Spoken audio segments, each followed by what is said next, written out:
there are slightly different conventions for each of these types of texts, especially relating to the purpose of each of these kinds of texts. And remember, that really is the definition of these types of texts, and then all these other features belong more or less to the purpose of what's trying to be accomplished in each of these types of texts. In persuasive, it's conventional to acknowledge the audience and their agency. You are speaking directly to a particular audience, and you are asking them to do something in real life. So think about a speech. A speech is really the default, I would say, of a persuasive. It could just be a written speech, or it could be a spoken speech. You're acknowledging the audience. There is some sort of relationship there, though it does have you in more of a position of authority than in this type.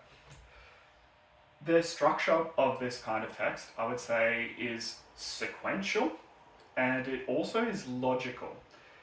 Despite using emotional strategies in persuasive writing, logic will be the foremost strategy that you use to convince your audience of this thing. It'll be logic, reasoning, examples, and talking about cause and effect, that sort of thing. Cool.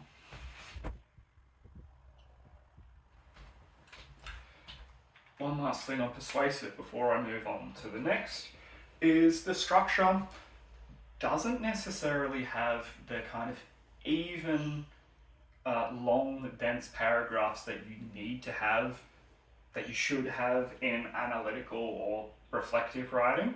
You do have the opportunity to experiment with really short paragraphs, shorter sentences, repetition, and those sorts of techniques. The structure should, however, have headings. It should have beats. You should focus on one thing at a time before moving on to the next, and then reiterating your point at the end. Imaginative. The convention of this one is to follow the rules until you can stretch them in that kind of Orwellian way, that you have to start by following what the conventions of language, of grammar, those sorts of things, but not to simply abide by them blindly, to push them, to push at the way that we express ourselves, the way that we feel about the world. And also conventional is to have minimal characters and a minimal time span. This is not, this is reflective of how much space you have to actually articulate your imaginative text. You probably have somewhere between 2,000 and 1,000 words to express your imaginative piece. And that is very brief. If you are mistakenly comparing your imaginative text to a brilliant piece of literature that you've read, a novella or a novel, or maybe even a film, they just have a lot more bulk to convey more about characters and time. Novellas are around 30,000 words, novels somewhere 80,000 to 100,000 words. And thinking about a short story, we're probably talking about 1,000 to 2,000. So to keep the characters to a minimum, 1 to 2 characters, keep the time span to a minimum, just exploring that one moment, that one subjective experience. And even especially if it's a poem or something of that nature, you really only have like one idea, maybe 2 perspectives to explore. Structurally, you have a lot of freedom for what you can do with imaginative. In fact, it would be great if you could push the boundaries of structure. However, the one common theme in imaginative writing is there will be some sort of tension arc. Conventionally, you have it kind of start somewhere in the middle, rise in the action, and then fall a little bit towards the conclusion. But you can use more structures than that. You can use flashbacks, flash forwards, non-linear timelines, but there will still be a tension arc, and that is something that you should be paying attention to.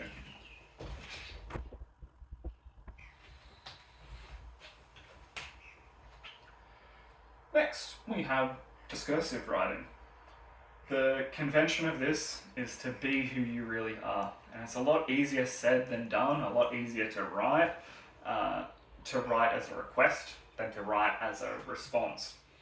But that really is the goal of discursive writing. If you are a little bit more of a formal person, if that is your background, maybe there will be more formal features in it.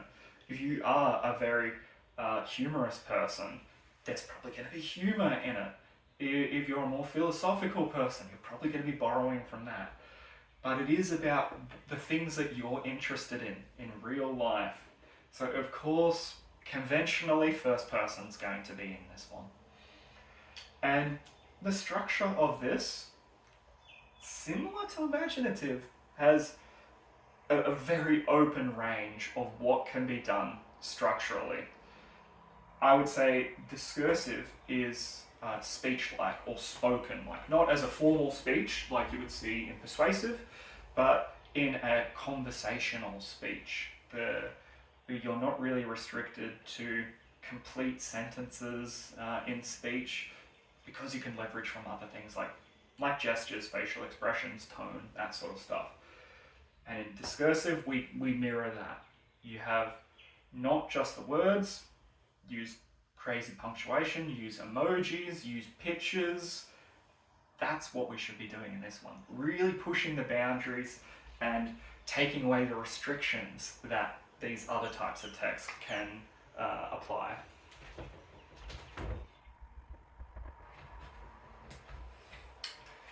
And to reflective, a really short one. The convention is very much like analytical, and the structure is very much like analytical. So let's move to that. The convention of analytical writing is to write for absolute precision, to have a complex idea and to use the necessary language to convey that complex idea with clarity. Not using complex language to blur meaning, but always to clarify meaning. As well, you're probably going to be using third person, though that's not a rule. If it's necessary and it's going to be effective, some parts can be in first person. Using higher modality, speaking with certainty or writing with certainty, and using technical language because you're trying to express a very singular thing. The structure of analytical writing is conventionally the 5-paragraph essay, but if we're looking at what's in each of those paragraphs, you're going to have dense, long paragraphs, you're going to have complex sentences, though again, not to blur meaning, but to clarify an exact type of meaning. It will likely have a brief introduction, it will likely have a brief conclusion. But the main thing, structurally, is it is going to have kind of uniform, long, dense paragraphs.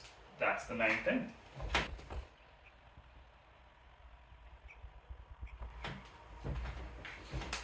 Splendid.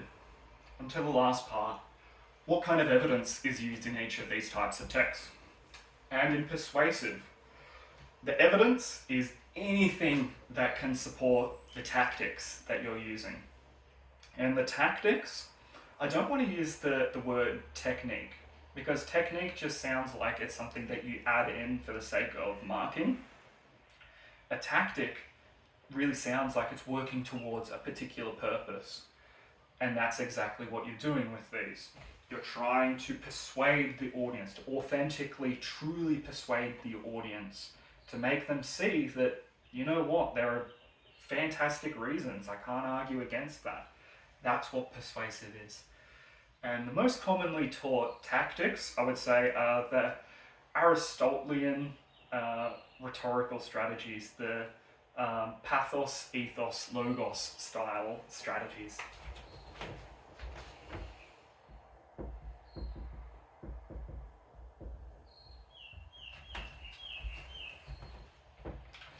In imaginative, there is a, I wouldn't really call evidence what you include in imaginative. You can use allusions and intertextual references, but you're not going to be harping on about them as much as you will in other types of text.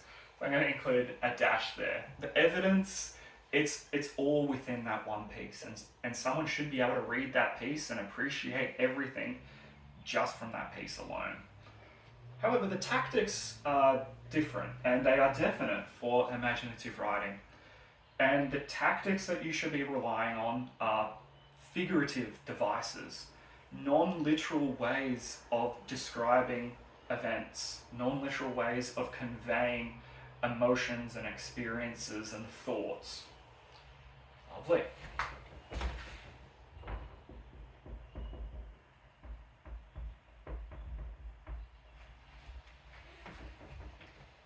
On to discursive. This one actually does have evidence dissimilar to imaginative writing. The evidence is anecdotal or creative. Anecdotal, meaning from your own true experience, though without any confirmation beyond the text. And similar is creative. You can imagine a scenario where this thing's happening and pretend that it is true, as long as that allows you to connect with the audience and to show that the world is a more complex place than the binary way that it can be seen. The tactics that you would use to connect with the audience personally, the most common is going to be humour. And humour doesn't really belong in any of the other styles. As well, one that's hard to address, one that's hard to pin down in a single sentence, but it comes really from being who you are in this type of text. And I would say that tactic is vulnerability, to convey that these are your true beliefs and experiences, and that you truly care about these aspects of the world. And that goes a long way to make the reader, to make your audience appreciate what you are communicating.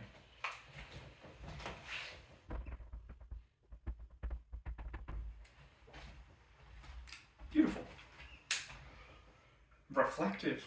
Again, quite similar to analytical.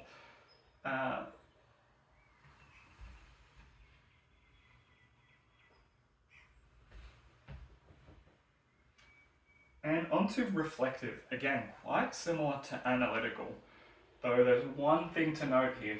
The evidence for analytical is taken from your own products instead of being from a third-party product. Everything else is again the same as analytical.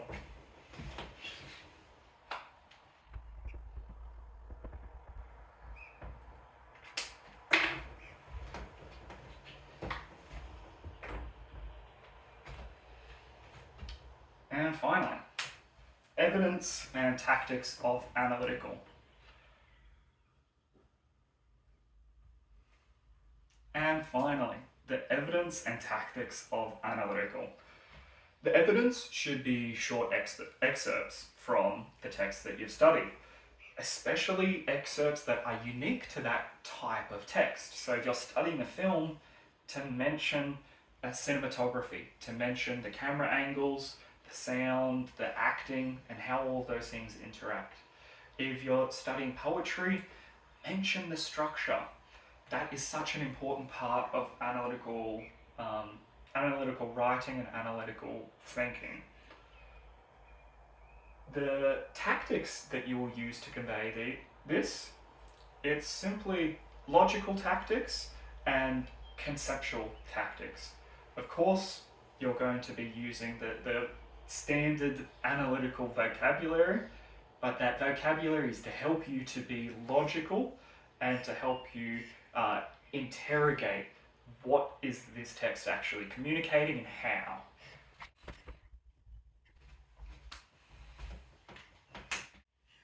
Okay, and I appreciate this is a long video, but you really can't study any of these types of texts in isolation. They need to be taught and learned all in combination, because after all, good writing is good writing. And understanding each of these and being able to control each of these types of texts will benefit all of them. It will benefit your ability to write, your ability to think, and your ability to achieve a desired purpose in whatever it is that you're trying to write. And that's all I've got today. Thank you very much.